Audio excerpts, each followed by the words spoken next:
In today's video, I'm going to share with you what it's like in real life to incorporate manifestation, alignment, empowerment when life throws us curveballs.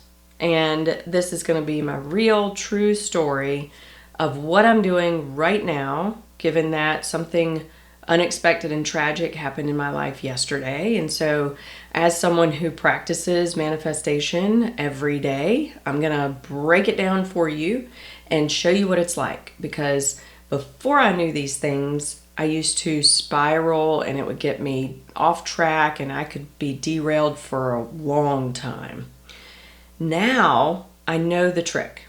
I know what to look out for, and I know how to remain compassionate, loving, kind, available, and still go towards my goals. Still stay on track with what I'm doing as a female founder for a company, as a matriarch in the family, as a friend, as a sister, as a wife. So I want to share this with you because it is incredibly powerful. And so if you're someone who, with manifestation, you've thought, that's great, but I can't high vibe it when life sucks. I'm going to explain to you this. And let's start off by saying alignment doesn't mean perfection. It doesn't mean life is going to be calm all the time. It doesn't mean that everything's going to work out exactly the way you want it to. And it doesn't mean that we can't experience hardship. In fact, that's bullshit. Life is going to bring hardship. That is a part of being human. In fact, it's guaranteed. There are 3 types of pain that we are going to experience. And so buckle up, buttercup. It's a part of life. Physical pain, emotional pain, and spiritual pain. The key here is realizing that experiencing these doesn't mean that they have to lead to long-term suffering. That is what I've learned over the years with mastering manifestation, how to let go of the additional suffering, how to experience the discomfort and still be a successful woman who achieves my goals without white knuckling through them. So I'm not about toxic positivity. I'm not about dismissing emotions, and I'm not about pushing through when things get hard. I'm very much about what is going on in this moment, what am I feeling, and what do I need? So that I can be a loving, compassionate matriarch and an iconic woman in this world that still gets things done. So yesterday, my oldest brother suffered a tragic accident. He fell off of a roof 12 feet and he broke his hip, and he's currently in the hospital awaiting a full hip replacement. My brothers and I are very close. We always have been. We grew up together. We were the 3 that were together when our parents were struggling with substance abuse. We were the ones that maintained life.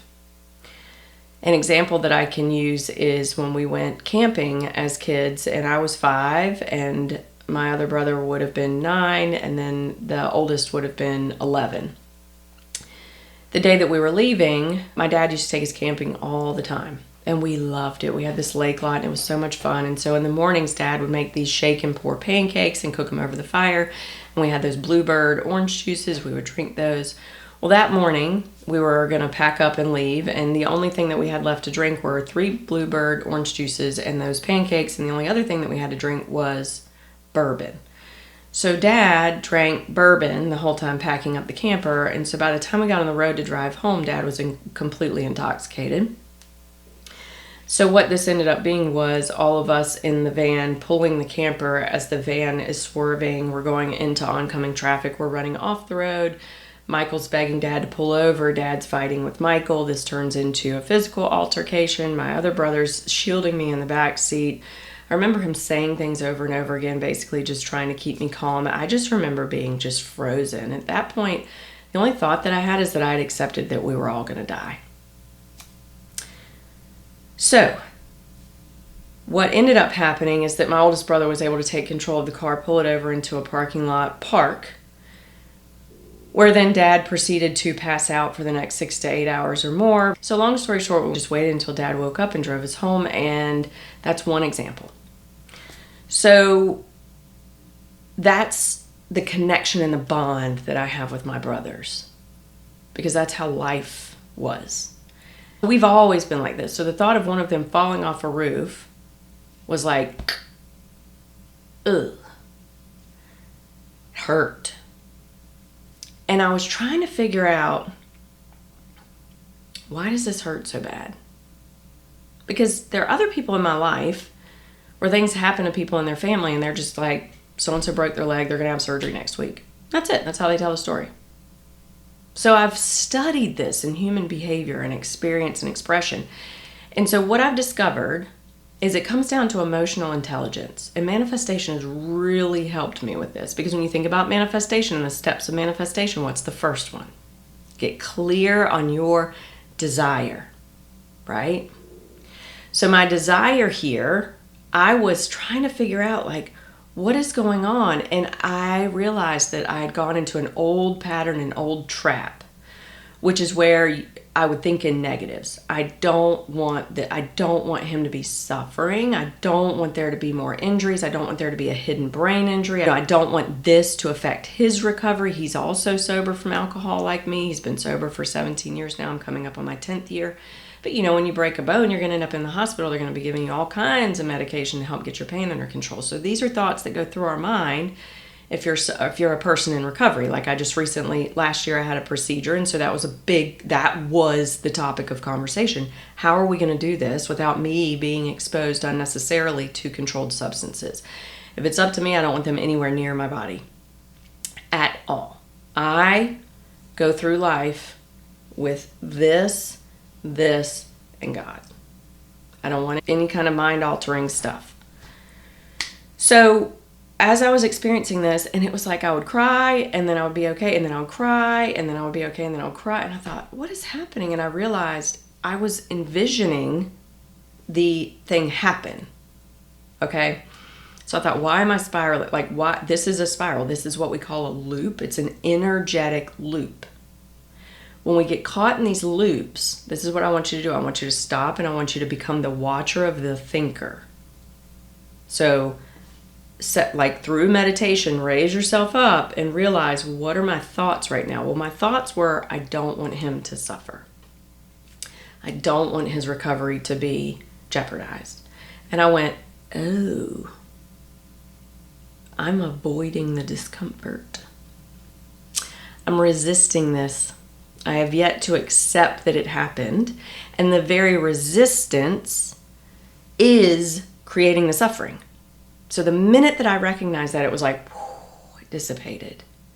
Because resistance shows up when we think in negatives. So the universal law of attraction states that it only hears affirmatives. It doesn't hear what we don't want. So by me saying I don't want him to suffer, I don't want his recovery to be jeopardized, that was the mismatch here. That was the misalignment. And so instead I flipped that to, I want him to get well. I want him to have amazing nurses. I want him to have compassionate healthcare providers. I want him to be heard. I want him to be loved on. I want him to recover quickly. Once I switched and got clear on my desire, step one of manifestation, I felt almost immediate relief. And it was that allowing and acceptance that the injury happened. He's hurt. And then I had to ask myself, can I be okay with this? Can I allow this to happen? And the answer to that is yes, I can. I can handle discomfort. I can allow bad things to happen. That allowance, that acceptance, this is very Eckhart Tolle today, our conversation. That brought me so much peace. Oh my gosh. Just the acceptance that people can get hurt. People can break things. People can have surgery.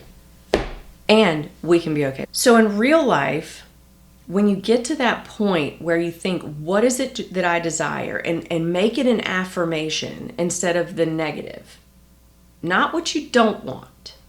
What you want. What do you want? Like, if you're in a job that you don't enjoy and you're like, I don't want to have to do any more of these assignments. That's the thing that needs to be eliminated. Figure out what you desire. I do want to do work that I enjoy. See the difference? It's a different energetic frequency. It's a different mind frame. And what this boils down to is actually emotional intelligence. And so we talk about how this is happening because we're actually focused on what we don't want for them. We're avoiding the discomfort rather than accepting the discomfort. And we're attaching our emotional state to their emotional state. So we must learn our source of emotions. That's where the intelligence comes from. My source of emotions comes from God. It comes from me. It comes from my Holy Spirit. It doesn't come from you. It doesn't come from my external circumstances. It comes from me. My thoughts create my emotions. My thoughts, the minute that I came back into reality and went, oh, he's hurt. He can be hurt. That's when I took over my higher level of consciousness and things were able to move forward. And man, it's such an amazing place to be, where then I can start problem solving, start thinking, what would be helpful here? My husband's law partner handles workers' comp. Let's make sure that we're talking to the right people. Let me reach out to my sister-in-law and see how she's doing. My clients today ran like normal. And so none of that had to get derailed. Allow the emotion to exist. Accept that they're there. There's nothing wrong with them. The minute you stop resisting them is when you will find relief. Allow them to process because they're energy. And then do whatever you need to do in order to get back to a state of present awareness. And so, for example, what that looked like with me was talking this over with my husband. I said, why am I replaying this over and over in my head? And just having him ask me just a couple of questions, I went, oh, I'm in resistance.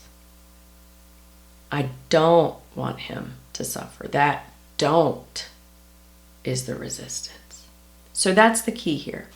Think about your desires and the way that you're framing them and the way that you're coming up with them in your mind, the way that you're listing them. That will be a key indicator to what energetic frequency you're in and whether you're aligned with your mind and your heart. And if there's a negative there, figure out how to make it into an affirmative, and that will bring you into this moment. That will bring you into manifestation in the sense that you're clear on your desires and then you can align with them energetically. What will it feel like when that happens? And so, for example, when I thought I want him to be cared for, that brought me a lot of peace, a lot of love, a lot of warmth. And there's a story in the Bible, Noah's Ark, that always brings me back to the wisdom in these circumstances where things are uncertain, but they feel painful, and we know there may be more to come.